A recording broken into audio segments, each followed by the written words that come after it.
Welcome back to 9446 Network for another classic diecast review, and today we're going to have Dale Jrs. 2015 Diet Coke 400 winner. And this is Dale Jr.'s one of his Daytona wins, and of course these diecasts for Dale Jr. are popular because these Daytona win cars are always very popular. And of course, for Dale Jr., this is going to be the first Dale Jr. diecast I'm going to be reviewing. It's a very amazing diecast. If you're a Dale Jr. fan and you're collecting his Daytona wins, or any of his wins for that matter, definitely one you're going to want to have. And this, of course, is the infamous race where Austin Dillon flew into the catch stands, the grandstands, which was something that I hope never happens ever again. This was, unfortunately, this was the race that it happened in. So, yeah, it was definitely not a good thing to see. You even saw Dale Jr. not celebrating, which is just, yeah, that was the smart thing to do for Dale Jr. So that's why Dale Jr., he's just a respectable figure in the sport, right? That's why everyone likes him. Even though I'm not the biggest Dale Jr. fan, I want to be the first to tell you that. My cousin, NASCAR Philip Torres, who is the owner of this YouTube channel, obviously is a Dale Earnhardt Jr. fan. So we got to get some more Dale Jr. stuff on this thing here. So for this next classic diecast, it's going to be time to review one of his Daytona wins. And it's going to be the Diet Coke 400 from 2015. So, and that race ended really, really late. Man, that was something else right there. So you got number 88, Chevy SS, which is a Holden Commodore in Australia. In Australia, this car is known as the Holden Commodore. It's almost the exact same car, almost. Hendrick Motorsports, so to see the Chevy SS in a diecast view, that's really old school. And you can even see, like, there's some race wear, some type of speedy dry effect to the grill and the decals and stuff, which that's something else. This is a race version diecast review, which is kind of rare to see on this channel. Nationwide is on your side. You got Dale Earnhardt Jr. with the little sunshade underneath it. Got Earnhardt Jr. with that patriotic banner. Moog, Mal, Comp, Edelbrock, Sunoco, Goodyear. The patriotic NASCAR race car, NASCAR Sprint Cup Series, Mechanics Square, Holly, EFI, 3M, IR, Duralast, Flowmaster, and Freescale. 88 right there, Dale Earnhardt Jr. Race win sticker right there. Hendrick Exalta, another logo I can't read. Mac Tools and Siemens, and there's another logo I can't read. Mountain Dew right there, Diet Mountain Dew. A little website that I can't read. Nationwide, Valvoline, and Kelly Blue Book.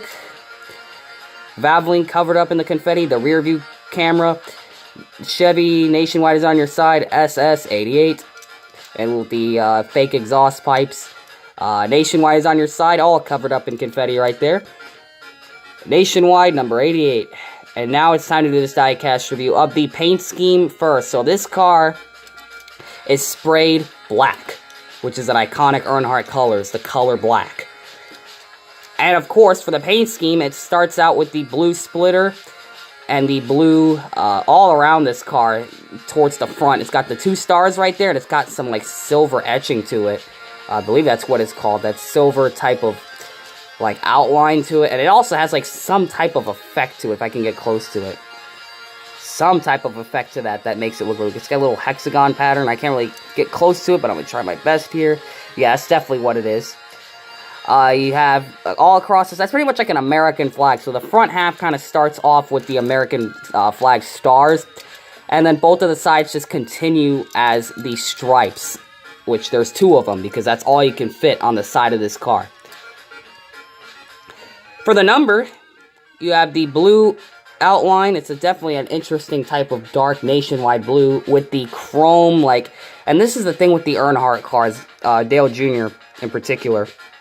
This 88 always had that weird silver effect to it, as you can tell.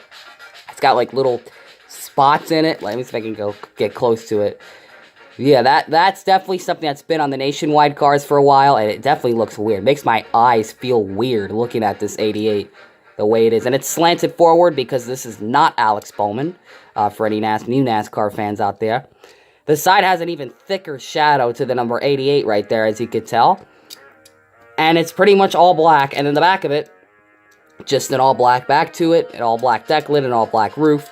Pretty much, it's just, this design is pretty much just based on, like, the sides, like the sides and then the front part of it, and that's really all you got. It's pretty cool, simplistic, patriotic paint scheme, and this really worked, man. I mean, this really looked cool. Black with this patriotic, like, star pattern to it. This does it for me, man. I really like this design. I really like black paint schemes, but to have a black one with the patriotic stuff on there, absolutely beautiful diecast. Well, there's no clean version of it, unfortunately. I would have loved to have a clean version of this car because this is an absolutely gorgeous car for Dale Earnhardt Jr. Time for the racewear stuff. And a lot of these race version diecasts I keep in the package and nowadays because they start to shoot up in value. But I was a younger kid when I got this in 2016, so that's why it was unboxed. But we're going to look at the race ones like that. We can see how this car tells the story of the race. So it's got the speedy dry in the front with a huge piece of tape right there. I wonder why that tape was as big as it was. I mean, my gosh, I wouldn't even do that. But there's definitely some race wear grime and effect to this car, like all Daytona cars usually have. Right there, but yeah, you could definitely tell. Speedy dry, almost. And of course, you have a little bit of confetti, not too much, because they didn't overly celebrate this race, considering what has happened on the last lap. But the confetti color is pretty much looks like a silver. Are those? They kind of look like Coke bottles now that I think of it, because this was the Diet Coke race, wasn't it? It was. So that's why some of these things kind of look like Coke bottles from what I'm looking at the angle that I'm looking at it. So you got a little bit on the hood, a little piece right there next to the headlight, 2 more pieces right there. So it's pretty much just sprinkled. You know how you get like ice cream and you want sprinkles, but you don't want to overdo it, right? You just a little bit. That's kind of what they did with this car. You got a little bit on the hood, a little bit on the sides, and this is where it gets intense, the back. So it's across the roof a little bit, but more than anything, it is all caked up in the deck lid right there. It is pretty much on the little bit on the roof, a little bit on the next to the C post, and then the sides, and then the quarter panels. But on the deck lid, especially here, here, and here, this is where it all caked up, right by the spoiler. That's honestly where a lot of the confetti ends up at. But yeah, the red and silver Coke bottle confetti there. Then you got pieces of it on the little trunk lid right there. And a little bit on the Valvoline as well. A little bit on the taillights. A little bit on this side, but for the most part, this side was fairly clean. And of course, you have the exhaust dust right there, which is really, really cool race version detail.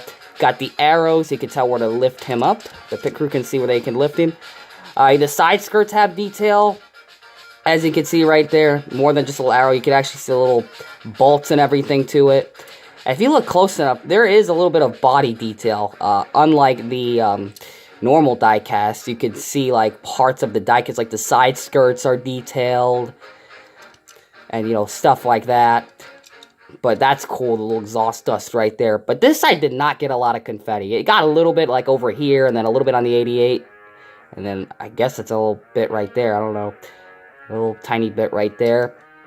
So yeah, this is not overkill with the confetti. Definitely a lot better than we get now with no confetti almost. Actually, we're starting to get confetti back, but it's definitely not as much as we used to. But this car, they didn't overdo it, because like I said, didn't really over-celebrate it, and it was warranted that they didn't over-celebrate it, considering, you know, Austin Dillon's car flew in the catch fence. My gosh, that was just not what you want to see. But yeah, that's what this car is going to probably be remembered for, sadly, as the winner of that race. But for you guys who stayed up and watched it and saw Dale Earnhardt Jr. win, if you're a Dale Jr. fan, and you got to see him get that one done, that's good on you if you're a Dale Jr. fan. So I'm going to give it a 360 view of it. Very interesting diecast. This is definitely going to be part of NASCAR history. This thing won one of the craziest races at Daytona. Just insane, man. This diecast. This is definitely going to tell a story of how that one ended, unfortunately, the way it did. That is going to be the review of Dale Earnhardt Jr.'s 2015. This is the 2015 Diet Coke 400. I've been reviewing a lot of 2016 diecasts, but this one here is from the 2015 season, of course. But man, this is definitely an interesting race that happened at the end. It's a reminder that racing is dangerous. But Dale Jr. won it. And man, these Daytona diecast wins are always chaotic. This one is not too overkill, with it, but the confetti does kind of make the paint scheme kind of look cool, which is kind of interesting. I do wish we got a clean version, like I said, but it still looks good. It's still a good looking diecast. Gonna look cool in my collection as a race version for Dale Earnhardt Jr. And that is going to be the review of Dale Earnhardt Jr.'s 2015 Diet Coke 400 winner. And hope to see you guys in the next diecast review. So, that's going to be it. Dale Earnhardt Jr. fans, hope you guys enjoyed it. And that day, Dale Jr., he showed a lot of respect at the end of this race. You know, the tone of his voice. And he's like, oh my God, I can't believe what just happened. And he wasn't selfish. Like, and this is the last part of this video. He wasn't, like, selfish about it. Like, you know, other drivers have been in recent time. You know, something like that happens at the end of the race. Sometimes they still celebrate it, which I don't agree with personally. So Dale Jr. didn't really celebrate this one. That's why there's no, like, quarter panel damage or anything like that from a burnout, because of course he did not do that, which it was warranted. I absolutely agree with that decision. So, yeah, we can all respect Dale Jr. for that. And Austin Dillon is alive and racing today. And we can all be thankful for that. So thank you guys for checking out this diecast review of Dale Earnhardt Jr.'s 2015 Daytona win. And we will see you guys in the next diecast review. And always remember to make sure you know what you're doing when you're putting decals in your diecast. And like and subscribe.